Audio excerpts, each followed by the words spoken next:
ये डायलिसिस है, जब हमारी जो किडनी होती है वो वर्क करना बंद कर देती है और बेसिकली वो काम नहीं कर पाती। ये प्रोसेस तब होती है जब हमारे हमारे हाथ में फ्लैचुला लगा होता है, वो हमारे जो ब्लड होता है उसको, उसमें दो होल्स होते हैं, एक जो उसे आउट करेगा, एक जो उसे इन करेगा। अब जो हमारा जो ब्लड है वो आउट होगा तो वो आर्टियल प्रेशर मॉनिटर से वो ये चेक करेगा कि हमारा जो ब्लड है वो कितने फ्लो से आगे जा रहा है। अब जो हीपेंस इन्फ्यूजन है वो एक मेडिसिन होती है जो हमारे ब्लड में जाती है। ये हमारे ब्लड को क्लॉट बनने से रोकती है और ये हमारा ब्लड स्मूथली और थोड़े थिन उससे पास करे तो वो उसले होता है। अब ये है ब्लड पंप। यहाँ पे जो हमारा ब्लड आएगा वो यहाँ से डायलाइजर में इजीली ऊपर चले जाए तो ब्लड पंप होता है। अब जो डायलाइजर होता है वो मेन होता है, जहाँ पे हमारा जो ब्लड होता है वो प्यूरिफाई होता है और उससे वेस्ट मटेरियल्स और टॉक्सिन्स बाहर निकलेंगे।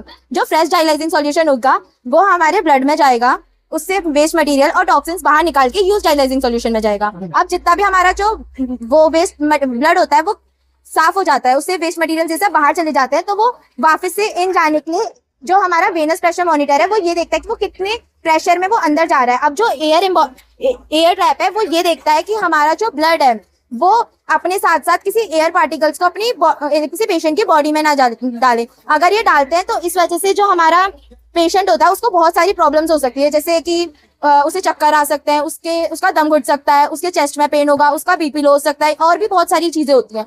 और ये प्रोसेस मिनिमम 3 to 4 आवर्स तक होती है और वीक में 3 बार करते हैं। और बेसिकली ये एक प्रोसेस है जिसमें जो हमारा ब्लड है वो प्योर होगा, मतलब कि जो वेस्ट मटेरियल्स हैं वो सब बाहर आएंगे।